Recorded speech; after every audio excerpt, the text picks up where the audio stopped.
Books. Books, books. We, too many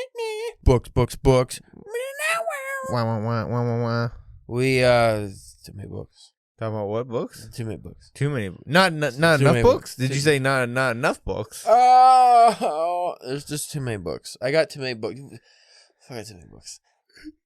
I can't even bring myself to talk about it. I filled up that new bookshelf I got already.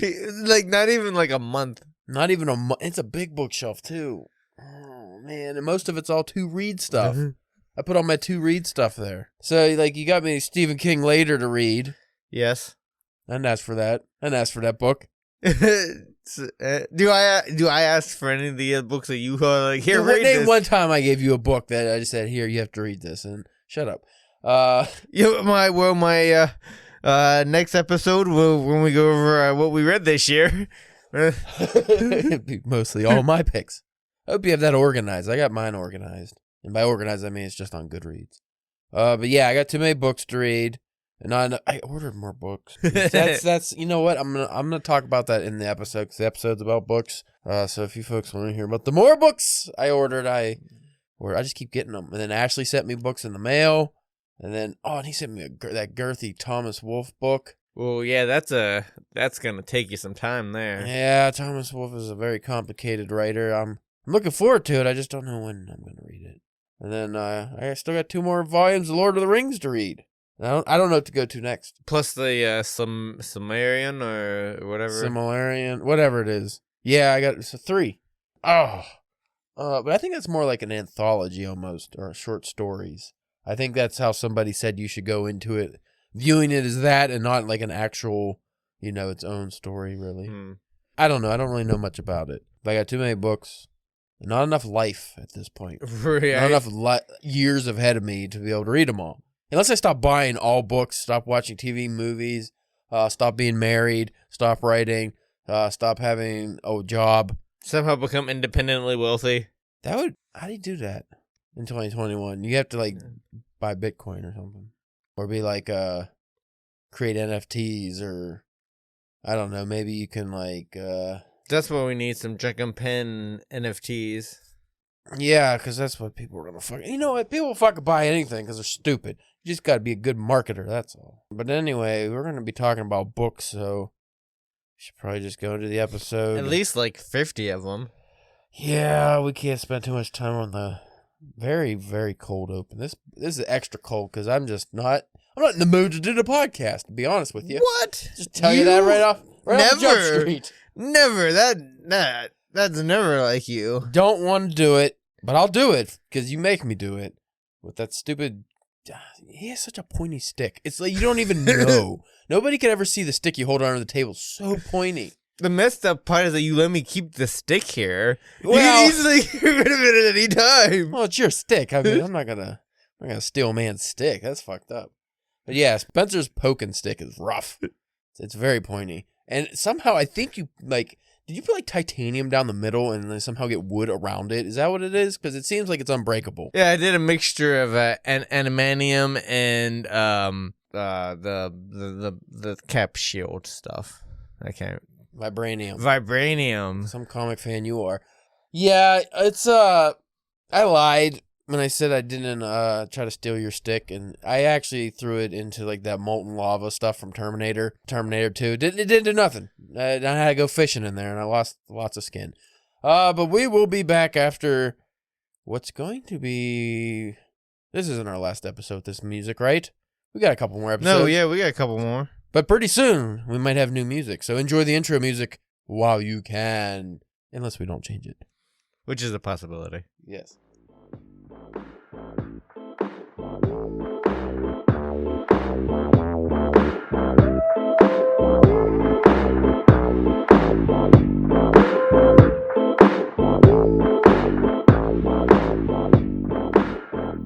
You are listening to the Drunken Pen Writing Podcast.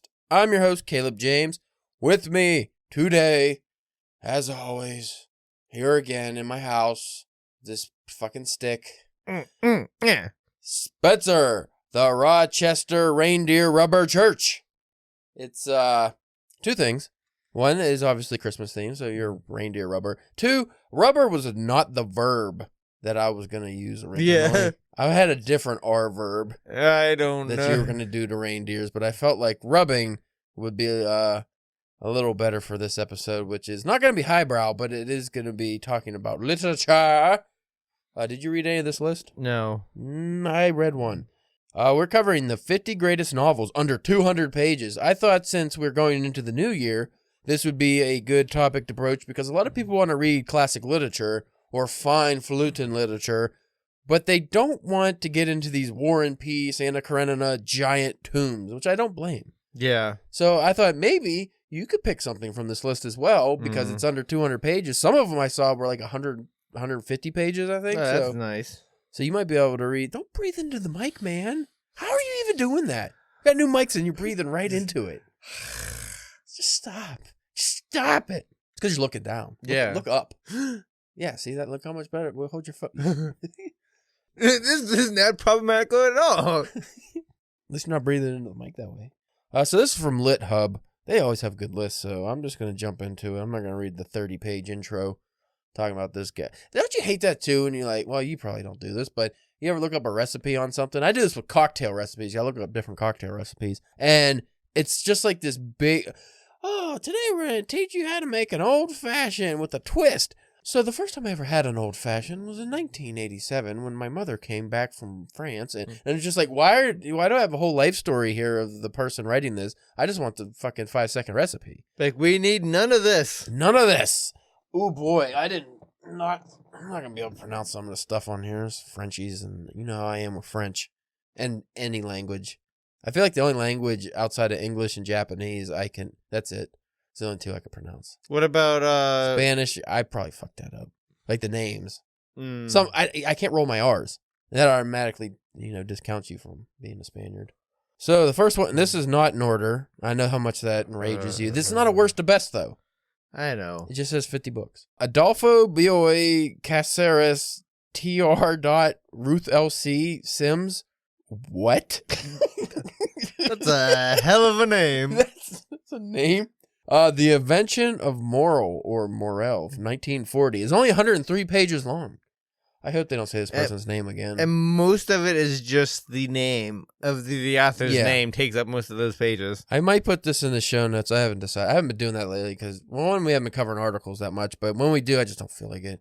But we've been reading like a lot of garbage articles, so I feel like this one might be a little better. I feel like we say that at the beginning of every new episode that we have an article. This one will probably be better. Never is. So The Invention of Morel. Both Jorge Luis Burgess and Octavia Paz. Both Jorge Luis. Is it Louis or Louis? Louis. Because I always just like look at Robert Louis Stevenson and be like Robert Louis Stevenson. But he's Robert Louis Stevenson? So I think that's what it is. I don't know. So both Jorge Luis Burgess and Octavio Paz described this novel as perfect. And I admit, I can't find much fault with it either. It is technically about a fugitive whose stay on a mysterious island is disturbed by a gang of tourists. But actually, it's about the nature of reality and our relationship to it, told in a most hypnotizing surrealist style. A good anti-beach read if you plan that far ahead. Anti-beach read, huh? This was also written by Emily Temple. It's a new article, 2021. Well, fuck. That's like the newest article we've ever done. No, you say that all the time. You say that every time I cover one that's more modern. We covered one that was like the week of. Nah. Yeah, we did. We covered an article that came out the week of recording, so I don't want to hear you ever say that again. This is like the oldest one we've ever done. Shut up. Just shut up about it. Next, a name that's much better.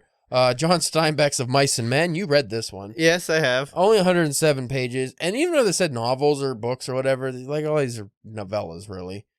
1937, one of my favorites, John Steinbeck, for a quick read. If you want to depress yourself in a haste, you want to very hastily get yourself in a very sad, somber mood, read Of Mice and Men. Take maybe an hour, and then you'll cry. And then go watch the movie and cry some more. And then you might feel better about life because you're not in that situation. Everybody's Gateway Steinbeck is surprisingly moving, even when you revisit it as an adult. Plus, if nothing else, it has given my household the extremely useful verb to Lenny. Ooh, I like that. I'm going to Lenny that. By the way, I keep forgetting, it's been about 2 years maybe, year and a half. every episode, I want you to remind me that I need to start using the term or word or name Boo Radley in situations. What? Because it makes you sound smarter when you fucking, insult somebody. What are you, a real Boo Radley over there creeping in the corner? Like, I never use Boo Radley. How they were talking about the to Lenny. I told you about like how a couple months ago there was a girl that I worked with and she was talking about getting a rabbit and I was making fun of her about being like, don't Lenny it. Yeah, and like everybody just looked at me funny. I was like, made you feel like the smart outcast for once. A little bit. It's a weird feeling. Because I figured they at least would see the movie. That's something that they show in class. Like, yeah, it's a movie that's like Mice and Men is like a perfect like high school movie to show you to make you think that you're learning something, but they're just killing time. Yeah. Same with this very next one because I read this in school and watched. I think it was a movie, George Orwell's Animal Farm from 1945. This is only 112 pages. I didn't realize that. I always thought that was a bigger, like a probably mistaken it with 1984. Maybe, which is not that much longer, but it's longer. If we didn't keep putting it on list, how would future little children of America learn what an allegory is? This is a public service, you see. So we must have not paid much attention in school when we covered Animal Farm because me and you were dumb with the whole allegory word. Can't let us forget that because if we do, we'll slip back into analogy talk and everyone will think we're buffoons. If they don't already, I would imagine they would. Next up, I read this when I was a kid, and I want to reread it when we do the whole Sherlock Holmes stuff, but Sir Arthur Conan Doyle, The Hound of the Baskervilles, 112 pages from 1902. A people-pleaser in more ways than one, Sherlock Holmes, after all, had been dead for years when his creator finally bent to public demand, and more importantly, the demand of his wallet, and brought him back in the satisfying and much-beloved tale of curses and hellbeast and, of course, deductions. Did he die, or was he, yeah. I didn't know Sherlock Holmes was dead, and then they brought him back. Did you know that? They killed him off and pulled like a Marvel Wolverine-style resurrection. I think I remember hearing something before, like whenever I was looking into him, that he stopped doing Sherlock Holmes stories for a while because he was getting kind of tired of being known as just doing those, but I don't think I remember seeing that he killed a character off. Correct. That's not correct. I don't know why I say correct. My mind's elsewhere, by the way. You know what's on? Food, because I didn't eat my 5 pounds of meat before you came over. So I'm really hungry. Next one, I thought this one would actually be up your alley if you were to pick one off of this list. James M. Cain, The Postman Always Rings Twice, from 1933. It's only 112 pages. A 20th century classic and still one of the best, most important, and most interesting crime novels in the canon. Fun fact, Cain had originally wanted to call it Barbecue. I was going to say that title almost seems like a Alfred Hitchcock, kind of title. But you're a crime guy, so I figured you'd be about crime time and want to read that. Crime. That's the next thing I'm going to assign to you. Actually, I'll pick the hardest one on this list since you fucking decided to bring that Stephen King without me asking. I didn't ask for that. Oh, I'm steamed about it. Next up, Nella Larson, Passing. I don't know why I don't like when they put the author's name first. I don't read like that. That's like when you can go to Europe and stuff and they have the dates all figgly wiggly. Because us Americans don't do the dates right. We, November 10th, it would be like 11/10/2021, 2024. Man, I'm fucking stupid today. Should have not did this. I should have just said, Spencer, I'm busy. Leave me alone. Put your stick away. Come back another day. So next up, from Nella Larson, Passing, 1929. It's 122 pages. So none of these have even broken the 200-page mark yet. No, we're under the 200-page. Well, up to 200 pages. One of the landmarks of the Harlem Renaissance about not only race but also gender and class, not to mention self-invention, perception, capitalism, motherhood, and friendship. Made inedible, indelible, that's a little different. Made indelible by what Daryl Pickney called a deep fatalism at the core. You're going to want to slap me. You know how I said in the intro I ordered more books? Yeah. Well, here we are. Albert Camus, T.R. Matthew. Is that... Oh, I'm so... Spencer, I would like to punch myself in the face for my stupidity. Okay. The TR's translator in the title. So that first one, the Adolfo Bioy Casares was the author, and the translator was Ruth L.C. Sims. There wasn't one big name like our dumb... Oh, I'm sorry, folks, that you listen to us. I don't know why you still do. Anyway, so Albert Camus, the translator, Matthew Ward, The Stranger, 1942, 123 pages. I had a small obsession with this book as a moody teen, and I still think of it with extreme fondness. Is it the thinking person's Catcher in the Rye? Who could say? But Camus himself put it this way. Writing in 1955, I summarized The Stranger a long time ago, with a remark I admit was highly paradoxical. In our society, any man who does not weep at his mother's funeral runs the risk of being sentenced to death. I only meant that the hero of my book is condemned because he does not play the game. I ordered this book. Not because just the name. I keep seeing it popping up in that classic lit group. Because those people will label you a dullard if you've never read Albert Camus. And because I don't like French novelists that much. I don't like postmodernism that much. But I never read Albert Camus, and they always say, read The Stranger. And then I was like, I'm not going to fucking read that. But then when I saw it was only 123 pages, I was like, yeah. All right. And then it was only like $6 on Amazon. So I was like, okay, I'll read your stupid fancy book. The fact that she kind of labeled it as Catcher in the Rye for the thinking person makes me want to not read it at all, though. Because it isn't Catcher in the Rye supposed to be for the thinking person? I guess if like the thinking person is a whiny butt munch. Next up, Juan Rulfo, translator, Margaret Sayers Payton. Pedro Paramo is the book. Paramo? 1955, 128 pages. The strange, fragmented ghost story that famously paved the way for 100 years of solitude, according to Gabriel Garcia Marquez, but is an enigmatic masterpiece in its own right. I think they made that word up. That's a real word. I've heard it. You ever heard of an enigma wrapped in a riddle or something? Yeah. That's the same word. Enigmatic is the... Next up, Italio Calvino, translated by Archibald... Fuck. Archibald... I don't think that's his name, sir. Italio Calvino, translated by Archibald... Was that close? Archibald Colquhoun, Colquhoun. Too many U's. There's a lot of U's in there. Colquhoun. It's the Cloven Viscount, 1959. It's 128 pages. I only read one Italio Calvino book, and I really liked his writing style, and I want to check out more, so maybe I'll get this. Let's read the synopsis and see. This isn't my favorite Calvino. Well, that's a glowing endorsement. But you know what they say, all Calvino is good Calvino. Also, I forgot him on the contemporary list, so I'm making up for it slightly here.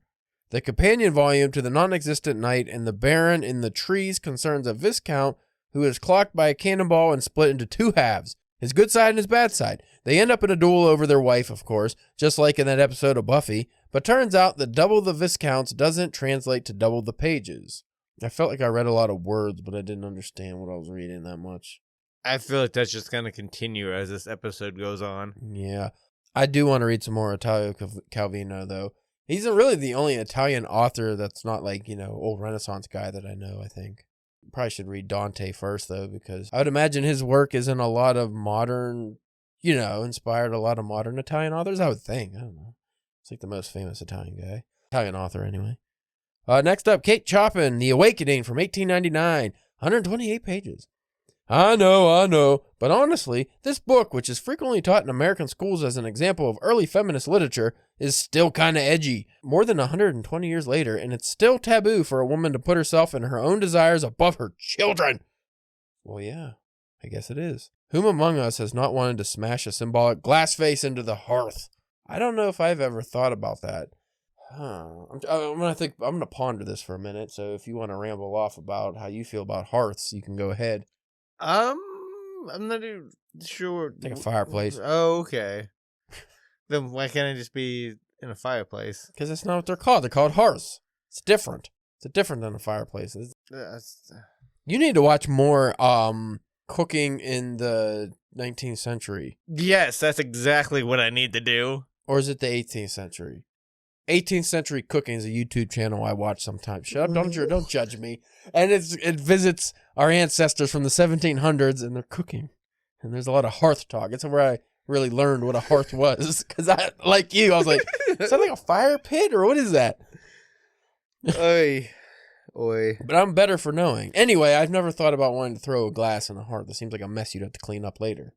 Next up, which I did not know this book was this small either. Leo Tolstoy, translated by Richard Pevere, and Larissa Volohonkovsky. It's close to honky. I don't like that. She's probably Russian. So yeah, 2 translators on this one. It's the death of Ivon Ilvitch. Every time I get to Russian names, I'm always thinking like Ilvitch. Like I just get the itch part. That's all I know. It's 128 pages from 1886. I always thought this book was bigger, but I haven't read any Tolstoy. I admit it. I haven't read any Tolstoy. The greatest, some say the greatest author of all time. I've done it. His book's too big, but this book's small, so maybe I will. Yeah, maybe this will be the one that you read. Maybe it'll be the one. That's how I got into Dostoevsky. I read Notes from the Underground because I was like, oh, I'm going to read some Dostoevsky, and then I could be one of them guys smelling his own farts. Oh, I read Dostoevsky. And I was like, book's too big. And I was like, wait, Notes from the Underground. Just the right size for me. And it took me months. It was a very long read. Another classic, Tolstoy Can Do It All, long and short, particularly beloved by the famously difficult to impress Nabokov, who described it as Tolstoy's most artistic, most perfect, and most sophisticated achievement, and explained the thrust of it this way. The Tolstoyan formula is, Ivan lived a bad life, and since the bad life is nothing but the death of the soul, then Ivan lived a living life. That's a weird phrasing. Ivan lived a bad life, and since the bad life is nothing but the death of the soul, then Ivan lived a living life. And since beyond death is God's living light, then Ivan died into a new life, life with a capital L. And that's why I don't read Nabokov either, because he fucking phrases things like that. It's like, come on, guy, can't you just say it's a book about death and life?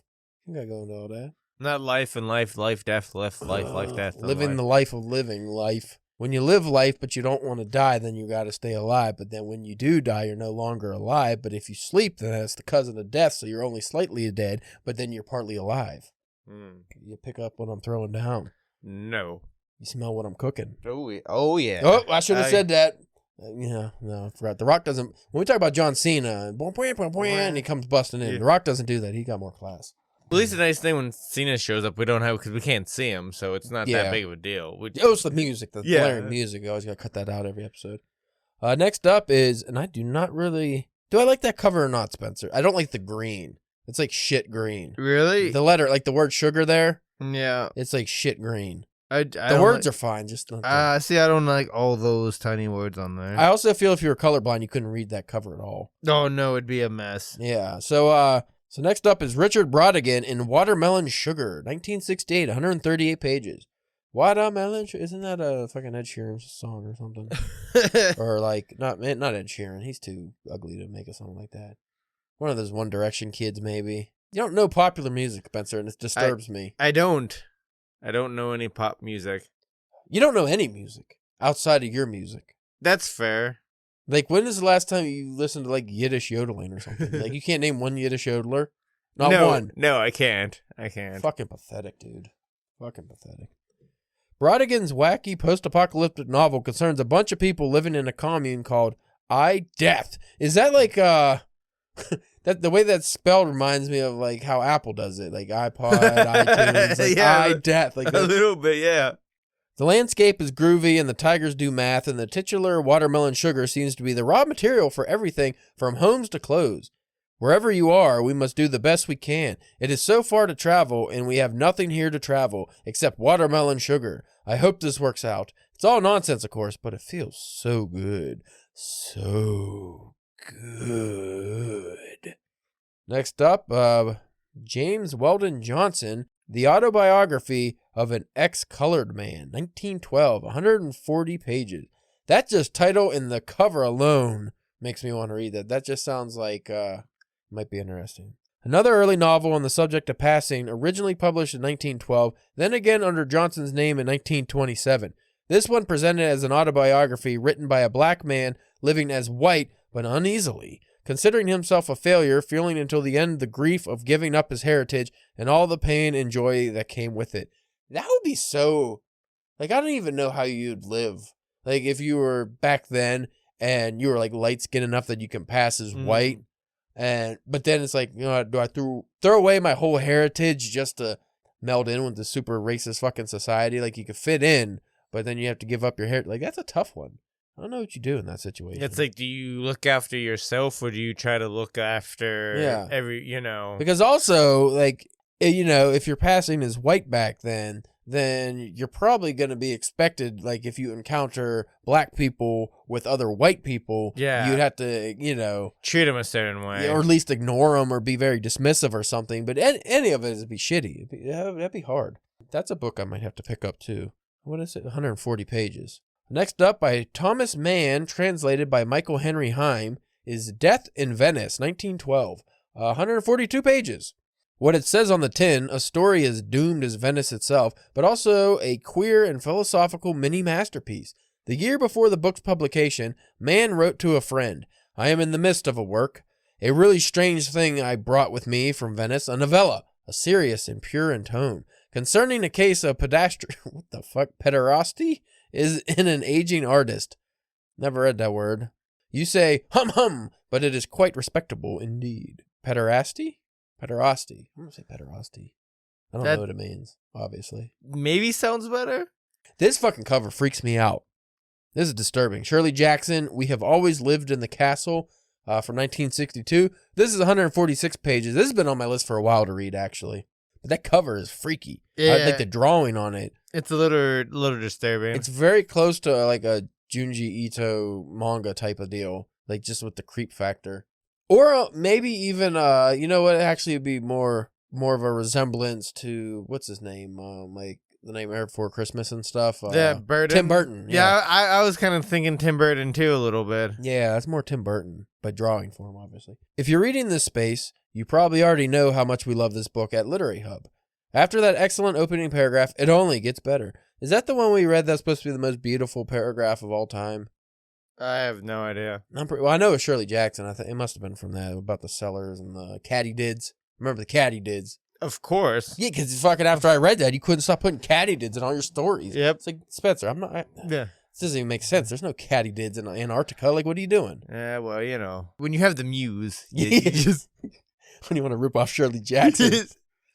Next up is Christopher Isherwood, A Single Man from 1964. 152 pages. Isherwood's miniature jewel-like masterpiece takes place over a single day in the life of a middle-aged English expat who shares a few qualities with Isherwood himself. A professor living uneasily in California after the unexpected death of his partner, an utterly absorbing and deeply pleasurable novel. Oh boy. Next up by Fyodor Dostoevsky. Translated by Richard Pevier and Larissa Volokhansky. I don't know if those were the translators on the edition I have. They might have been. But it's Notes from the Underground, 1864, 154 pages. 154 long pages, at least the first half of the book. Difficult pages. It's just a guy ranting for half the book. It's just his Notes from the Underground. Once you get past that and you get to an actual story, I liked it. But most people like the ranting.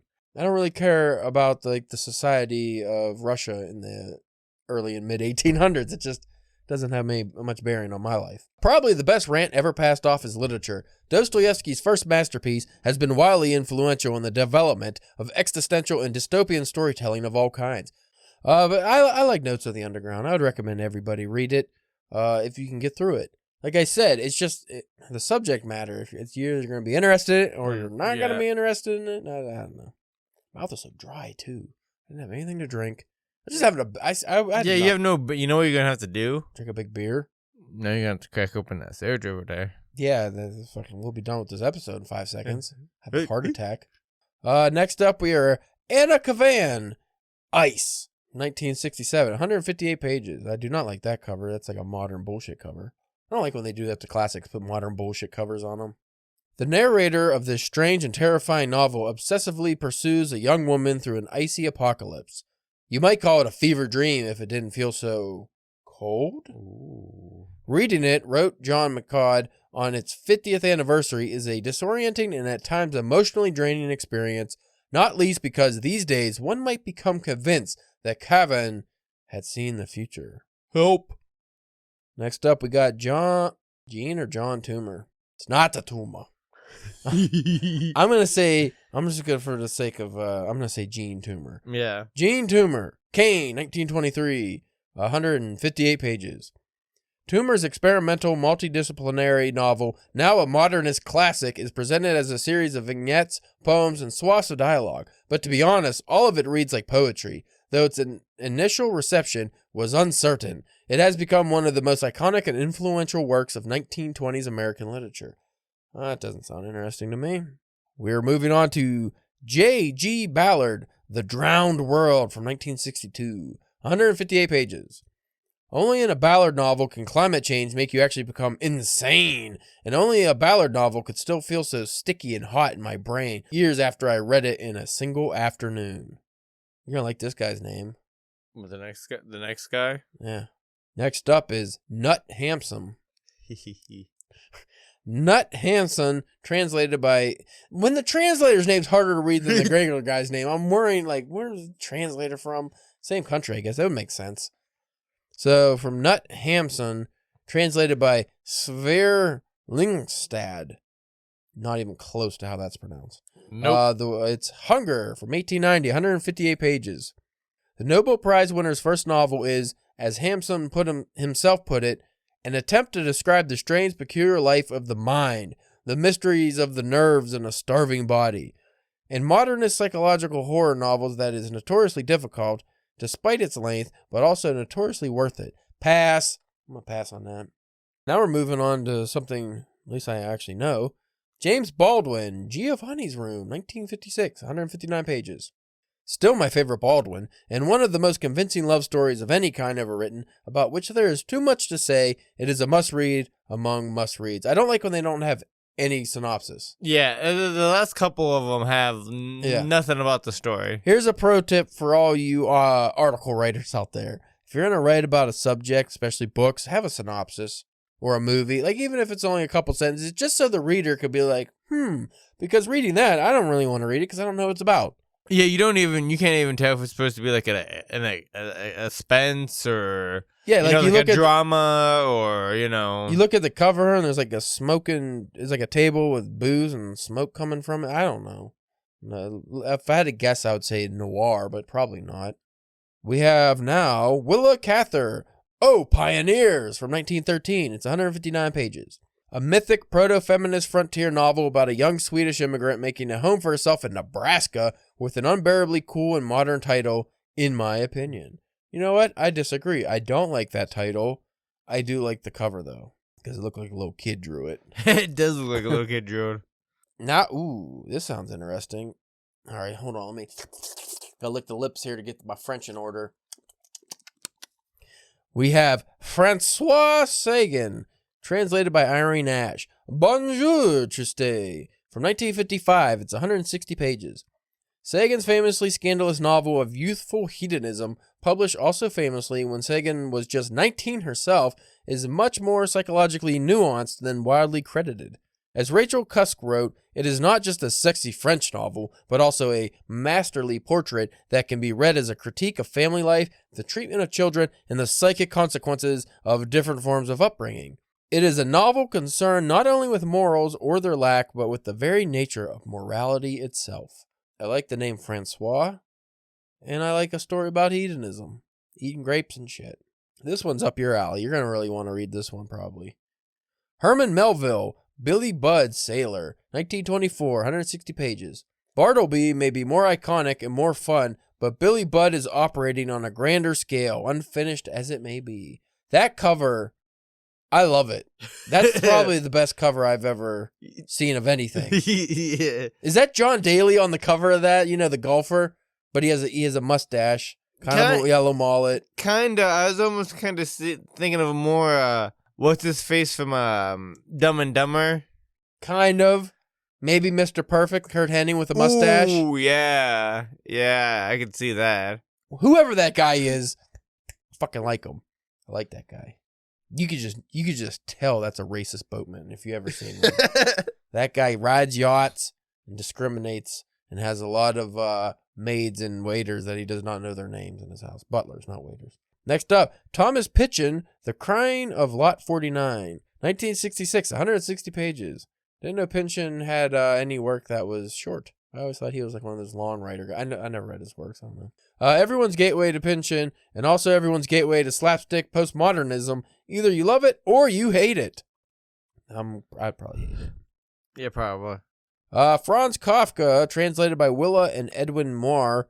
The Trial, 1925. It's 160 pages. I like The Trial. It was the thing I like about Kafka is it's just I lived that life for a long time when I worked at the shitty Walmart way back in the day, because it's just a bunch of bureaucracy. It's just a bunch of, hey, you need to go do this. Okay. And then someone else comes, what are you doing? You need to go do that. It's like, okay. Hey, why are you doing that? I told you to do that. It's just back and forth. That's all it is. Just everything in a Kafka world is just that. Just the constant having to go do something, but then somebody else telling you not to do it. And it's just nonsense. I haven't read any of his work, but from what I've seen and like heard about it, it seems like a very almost Murakami kind of way of just these weird, strange things. Well, Kafka was a big influence on Murakami's writing. Okay. I mean, he wrote that, like how Kafka's Metamorphosis, Murakami did a version where, remember, it's the bug turns into Gregor Samsa instead. Oh, yeah. You need to read Metamorphosis and then read that. But I think that's where he got a lot of his style from, was Kafka. Because like you said, a lot of his stories also deal with just like nonsense like that. Just things that are just like, what? Oh man, that would make me so angry. But they're mundane. They're like mundane madness. That's a good description. Required reading for anyone who uses the term Kafkaesque, but don't forget that Kafka himself would burst out laughing when he read bits of the novel out loud to his friends. Do with that what you will. I never knew Kafka laughed. He seemed like the most depressed man ever. Yeah, because wasn't he always kind of like the poster boy of nobody liked his stuff when he was around? No, he didn't like his stuff, and he didn't want anybody to read it. Oh, okay. And he wanted to burn everything he had before he died, but his friend didn't, thank God. Because I think Kafka's father, I don't know if it was like a Lovecraft situation where he thought it, like writing. No, that didn't happen to Lovecraft. Who was that? Somebody. Yukio Mishima's father thought writing was feminine, shouldn't do it. But I'm pretty sure Kafka had like big bad daddy issues. Like his dad sucked, and Kafka didn't believe in his writing. Next up, Kenzabudo Oe, translated by John Nathan. A Personal Matter, 1968, 165 pages. This has been on my list too to read. Whew! This book is a lot. Absolutely gorgeous and supremely painful, and probably the Nobel Prize winner's most important. I liked, I'm pretty sure he's the one who did Snow Country. I like that book. I don't know if that'll pop up on this list, because that was a pretty short one. Djuna Barnes, Nightwood, 1936, 170 pages. In his preface to the first edition, T.S. Eliot praised the great achievement of a style, the beauty of phrasing, the brilliance of wit and characterization, and a quality of horror and doom very nearly related to that of Elizabethan tragedy. It is also a glittering modernist masterpiece, and one of the first novels of the 20th century to explicitly portray a lesbian relationship. Ooh, okay, lesbians. Yeah, I don't know why I thought that was OA. It was definitely not. It was the next one here. Yasunari Kawabata, translated by Edward G. Seidensticker. I like that name. Snow Country, 1937, 175 pages. A story of doomed love spun out in a series of inedible frozen images, both beautiful and essentially suspicious of beauty, by a Nobel Prize winner. I was going to say, they both won, they were, I don't know if they were the first two. I want to say those guys, Kawabata and Oe, were the first two Japanese Nobel Prize winners, I believe. If not very early. They were very early, yes. I read Snow Country because it was, he won the Nobel Prize for it. I was like, well, it must be good. Like a lot of Japanese literature at the time, it was more about the writing and the details of the place and like the emotions of the people than a story, really. I really liked it, but I wouldn't read it again. Next up, Jean Rhys. Rise? Right, yeah, Rise. People throw H's in it, and that always messes me up. Jean Rise, I would say that would be. Wide Sargasso Sea, 1966, 176 pages. This novel, Rise's famous riposte to one of the worst love interests in literary history, tells the story of Mr. Rochester. Whoa, that's meta, man.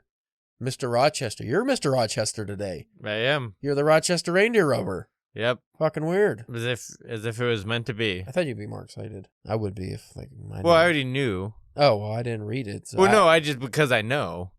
It's a big like time loop thing. Don't worry about it. Just keep going. Oh, you're still in that. Yeah. Damn, I'm sorry for you, man. I thought you would have died by now. I have. Oh, that's even worse. Just keep looping back around. Is that why you keep the stick? Yeah.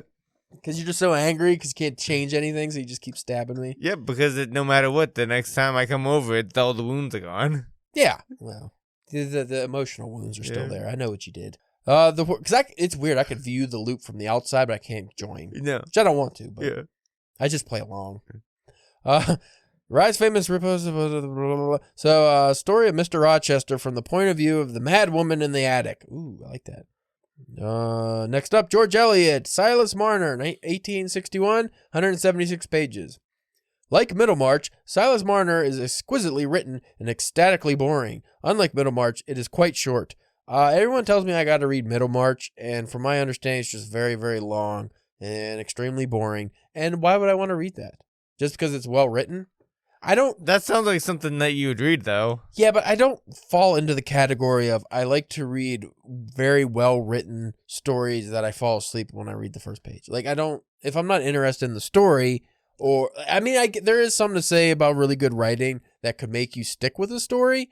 But if it's really, really long, you get the Moby Dick effect where you're like, I don't care about the fucking whales anymore. Just get on to story. I get mad. I don't got time. Ain't nobody got time for that. We gotta be fucking getting near the end of this. Oh, I'm still at the top of the page on my sliding bar? No, that's not right. Hope not. My phone's broken. It looks like it is. Next up is Muriel Spark, The Girls of Slender Means. Before I go into this, how many more do we got? We got too many, so I'm just gonna just read the titles here. So, Muriel Spark, The Girls of Slender Means from 1963, 176 pages. After that, we got Robert Walser's, translated by Christopher Middleton, Jacob von Guten, 1969, 176 pages. Chinua Achebe's Things Falls Apart, which is from 1958, 181 pages. I read that last year. It was pretty good. You can say, I thought that one sounded familiar. Yeah, we covered it on one of the African episode that everybody got mad at us for. And then, I read that book, and it was really good. After that, we got Leonard Gardner with Fat City. That's from 1969. It's 183 pages. I like the cover of Fat City. That's cool. Then we got, after that, N. Scott Momaday, Housemaid of Dawn. 1968. It's 185 pages. Got Chester Himes, If He Hollers, Let Him Go. 1945. That's 186 pages. Then we got The Great Gatsby from F. Scott Fitzgerald. Everybody knows that one. Then we got Vladimir Nabokov, Pinin. P-N-I-N. Pin. That's 1957. That's 190 pages. So these are getting a little longer. I think they're going up. I think as the list carries on, I think the books get a little bit bigger. Yeah. Isn't it crazy to think The Great Gatsby is only 189 pages? You haven't read it yet, but it's like when you do. They got a lot packed in those pages. He fucking sure can write his ass off. Well, he could. Like, a guy that drank that much could write like that. It's amazing, in my opinion. It's like, how do you... Like, if I had 2 beers, my writing goes to shit. Like, how do you function? Yeah. Did I do Norwood yet? No. Charles Portis, Norwood, 1966, 190 pages. Then we got Philip K. Dick Ubik. That's on my list, too. 1969, 191 pages. And then we got Clarice that's a weird name. Clarice Lispector, translated by Allison and Drunken. Near to the Wild Heart, 1943, 192 pages. We got Anthony Burgess's A Clockwork Orange coming in 1962 at 192 pages. I love The Clockwork Orange. It takes you about halfway through before you can start to understand it. Yeah. Because he created his own language, his own slang, which I think there's a dictionary in the back for it. No, but it's so great. It's just like a lot of the words, you're like, what the fuck does that? You have to look them up. But once you get it, you're like, yeah, I like it. We got Barbara Commons. I feel like people were really willy-nilly with the Y's back in the day. Or whatever country these people were coming from. Some European country. Throwing them everywhere. There's some like East European countries that just don't give a fuck. They just throw in the Y's and use all willing and H's. So we got Barbara Commons, Who Was Changed and Who Was Dead. 1954, 193 pages. We have Zora Neale Hurston, Their Eyes Were Watching God. 1937, 194 pages. Then we got Edith Wharton's Ethan Frome from 1911. That's 195 pages. We got Joan Lindsay, Picnic at Hanging Rock from 1967, 198 pages. The 50 is a big number. I didn't realize. I feel like sometimes we cover 50 and it just goes flying by. Other times, geez Louise. We got Angela Carter, The Magic Toy Shop from 67. That's 200 pages. And that's the last one. So even though we skipped about 25 of those, how many you have? Is there anything on the list you want to read, Spencer? Like that Philip K. Dick, I would eventually want to read. The Clockwork stuff, I would like to get into eventually. He's just the guy I would like to read in general. I mean, a couple of those seemed kind of interesting. I mean, especially considering the, the page count on most of them is, makes it a little bit of an easier pill to swallow too. So I don't know, like a lot of them I haven't really heard of before. I don't know about you. So you're gonna read Tolstoy and then Nabokov and then Dostoevsky. Yes, all those. And then Kawabata. Mm-hmm. Noe. Yes. And then Chinua Achebe. Mm-hmm. And then obviously The Great Gatsby. Obviously. And then Shirley Jackson too. Might as well. Katydids. Yeah. Katydids. All of them Katydids. We were going to do that for Halloween. That's what it was. Remember, we were trying to decide what we were going to read for Halloween. We were like, hey, how about Shirley Jackson's in the High Castle or whatever? Yep. And I read the paragraph, and you're like, yeah, Caleb, let's do it. And then, at the last minute, you threw me a curveball. And you're like, hey, Caleb, there's this book called Blood Meridian. Spencer melded. So that is our episode for today. I'm sorry that I sped things up at the back end of that. I'm losing my voice now. Though throat hurts. Though, like half of those hardly had anything written underneath the pages, anyways. Yeah, I'll put that in the show notes. But a lot of those descriptions weren't even about the book, really. It's just about the author reading the book, and then some of them didn't even really have descriptions. So a lot of those I skipped and didn't have that much information anyway. But you could go and check that out. You could also see our work, which is full of Katydids, especially Spencer's, at drunkenpenwriting.com. Not .com, Spencer. That's a different website. Yeah, that's DPW short. You don't wanna. That DPW does not stand for Drunken Pen Writing. That stands for something else, and it's yucky. You can check us out on Twitter if you want to at Drunk Pen Writing. I am all but have abandoned Twitter. I still post on there sometimes, but it sucks. No engagement, man. None. Like some people engage wasteland. with. Some people go on the DPW to engage, but not. Yeah, it's like everybody just bitches and nobody fucking cares. I think it's like. Ashley sent me a thing about all the numbers of social media, like what their numbers are, how many followers and subscribers and whatever. Twitter was like at the very bottom almost. Like there was like a bunch I never even heard of that were above it. So I'm like, yeah, Twitter must be dying. Facebook and Instagram, you can follow us at Drunk Pen Writing. Drunken Pen Writing. The N is in that one. So Facebook and Instagram at Drunken Pen Writing. Instagram, I've been enjoying a little more. I think we're just going to switch and put a focus on there because people seem to like Instagram better. It just seems to be the way to go. And Facebook, people are evil on Facebook. Yeah. So I try to stay out of there too. And you can go to Spencer's OnlyFans. He got a Christmas themed video up. Where were you? The Rochester reindeer rubber. Yep. Yes. But if you go to if you go to his OnlyFans, we have the rubber as the name of the OnlyFans. When you go on there, he has the uncensored verb that he used, which is very. You're gonna get canceled, bro. Yeah. I mean, what you did to those reindeers, disgusting. Like Rudolph, poor guy's nose is never gonna be red again. Not after what you did to him. He ain't flying. So thank you for listening, and check us out next week. See you later.